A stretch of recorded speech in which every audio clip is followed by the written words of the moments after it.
యూపీలోని మెరట్లో అతడు ఒకనాడు రవాణా రంగంలో చక్రం తిప్పిన మొనగాడు. పేరు సందీప్ జైన్. ఆయన భార్య లవీనా జైన్. ఆమె ఇంటికి ఇరుసులా పనిచేసే కష్టజీవి. అయితే ఉన్న బలంగా అనారోగ్యంతో ఒక్కసారిగా కథ మారింది. ఇద్దరికీ క్యాన్సర్ అని నిర్ధారణ అయింది. ఎట్టకేలకు క్యాన్సర్ నుంచి విముక్తులయ్యారు. కానీ ఆస్తి మొత్తం కరిగిపోయింది. అలాంటి కష్టకాలంలో లవీనా జైన్ పచ్చళ్ల వ్యాపారం ఆరంభించారు. లక్షల టర్నోవర్తో భాగ్యరేఖను మార్చారు.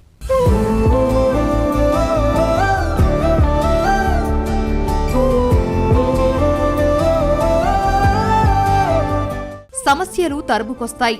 ఒక్కసారే ఉరిమినట్లే మీద పడతాయి. అలాంటి సంక్షోభాన్నే అవకాశంగా మలుచుకొని వ్యాపారవేత్తగా ఎదిగారు ఉత్తరప్రదేశ్లో ఓ ఇల్లాలు. ఆమె పేరు లవీనా జైన్. ఉంటున్నది మీరట్. ప్రాణాంతక వ్యాధితో ధైర్యంగా పోరాడి గెలిచారు. 2010లో తనకు బ్రెస్ట్ క్యాన్సర్ అని, భర్త సందీప్ జైన్ కు నోటి క్యాన్సర్ అని వైద్య పరీక్షలో తేలింది. ఆశావాహ దృక్పథం, ఆత్మవిశ్వాసంతో లవీనా విజేతగా నిలిచిన తీరు స్ఫూర్తిదాయకం.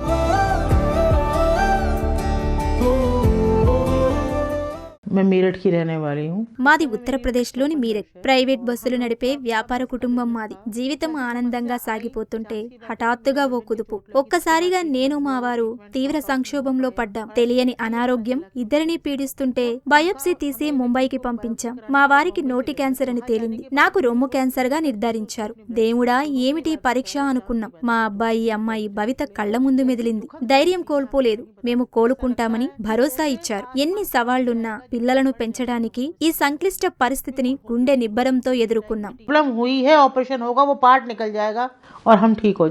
సంపాదించినదంతా ఇద్దరి క్యాన్సర్ చికిత్సకే ఆవిరైపోయింది. కళ్ల ముందు ఇద్దరు పిల్లల బాధ్యత, కర్తవ్యాన్ని గుర్తు చేసింది లవీనా జైన్.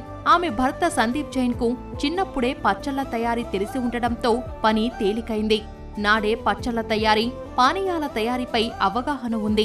కేవలం 1500 రూపాయల పెట్టుబడితో తృప్తి ఫుడ్స్ పేరిట వ్యాపారం ఆరంభించారు. తొలినాళ్లలో ఎవరూ కొనివారు కాదు.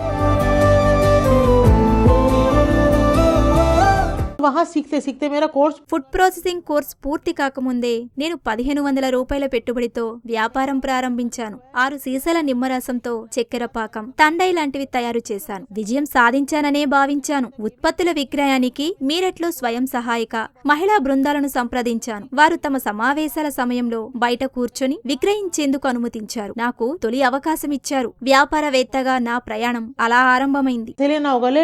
इस तरीके से करके हमने शुरुआत करी. కీమోథెరపీకి ఇబ్బంది లేకుండానే లవీనా అభిరుచిని కొనసాగించారు. ఉత్తరప్రదేశ్ ప్రభుత్వం ఏర్పాటు చేసిన ఆహార తయారీ, పరిరక్షణ, శిక్షణ కార్యక్రమంలో చేరారు. కుటుంబం మద్దతుతో నిమ్మరసం, చక్కెర పాకం, తండాయి పానీయాన్ని తయారు చేశారు. వచ్చిన ప్రతి అవకాశాన్ని, సందర్భాన్ని ఉపయోగించుకున్నారు. 2 కిలోల మామిడి ఊరగాయ ఆర్డర్ ఎంతో ఆత్మవిశ్వాసాన్నిచ్చింది. ఆహార వ్యాపారాన్ని విజయ పథానికి తీసుకెళ్లింది. पूरा ट्रीटमेंट होने के बाद క్యాన్సర్ చికిత్స పూర్తయ్యాక జీవనోపాధి పొందడమే ఓ సవాలుగా మారింది. ఆహార తయారీ తరగతులలో వంటకాలు చేసి సహచరులకు ఇచ్చేదాన్ని. నీవు నీ అభిరుచితోనే వ్యాపారం చెయ్యవచ్చు కదా అని వారు ప్రోత్సహించారు. శిక్షణ కోసం మా ఇంటికి కాస్త దూరంలో ఉన్న చొప్లా ఫుడ్ ప్రిజర్వేషన్ సంస్థలో 100 రోజుల ఫుడ్ ప్రాసెసింగ్ కోర్సులో చేరి నేర్చుకున్నాను. 4-5 घंटे लग जाते थे जाना आना और क्लासेस करने में. లవీనా నెలకొల్పిన తృప్తి ఫుడ్స్ నేడు విజయవంతంగా నడుస్తోంది. నిల్వ కోసం రసాయనాలు వాడనటువంటి 70 రకాలు ఉత్పత్తి అవుతున్నాయి. దేశంలో గృహ వినియోగదారులకే కాకుండా ఫుడ్ ఫెయిర్లు, కేటరర్స్ కి, హోటళ్లు, దుకాణాలకు సరఫరా అవుతున్నాయి. సంస్థ 39 లక్షల రూపాయల బిజినెస్ టర్నోవర్ సాధించింది. ఇంతేకాదు, గతంలో మిగిలిన 15 లక్షల రూపాయల అప్పు తీర్చివేశారు. प्रेजेंट सिचुएशन ये है कि हमने మేము ముందుగా 1-2 ఉత్పత్తులతోనే వ్యాపారం ఆరంభించాం. తర్వాత 60 నుంచి 70కి ఉత్పత్తుల సంఖ్యను పెంచాం. పచ్చళ్లు, మురబ్బా, జామ్, షర్బత్ ఇలా అనేక ఆహార పదార్థాలు, పానీయాలను తయారు చేశాం. ఇప్పుడు ఎంతో మంది మహిళలు ఉత్పత్తిలో భాగస్వాములయ్యారు. कोई समझौता नहीं करते. एग्जैक्टली जो होममेड पिकल होता है. వ్యాపార విస్తరణలో లవీనా కుమారుడు కిన్షుక్దే ముఖ్య భూమిక. మాట్లాడలేని తన తండ్రి కాగితం మీద కొన్ని మాటలు రాసిచ్చి తనకో మంత్రోపదేశం చేశారు. బాబూ, నేను బస్సు యజమానినై ఉండి రండి రండి, బస్సు ఎక్కండి అని ప్రయాణికులను పిలిచేవాడని. నీవు కూడా వ్యాపారం కోసం ఇంటింటికి వెళ్ళు, ఆత్మవిశ్వాసంతో ముందుకెళ్ళు అని దీవించారు. ఆ మాటలు కిన్షుక్ను ఎంతో ప్రభావితం చేశాయి. तृप्ति इन अ वे हम मतलब उनका एक ये था कि जिससे खाकर आप तृप्त हो जाएं.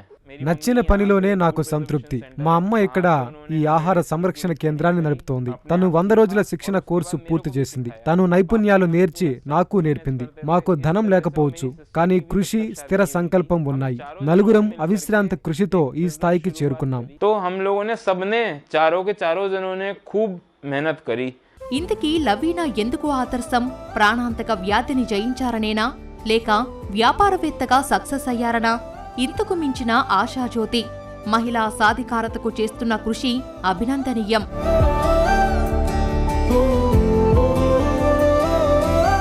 देखिए, मैं तो सिर्फ ये अपील करना चाहती हूँ, నేను చెప్పేది ఒక్కటే, ఎప్పుడూ ధైర్యం కోల్పోవద్దు.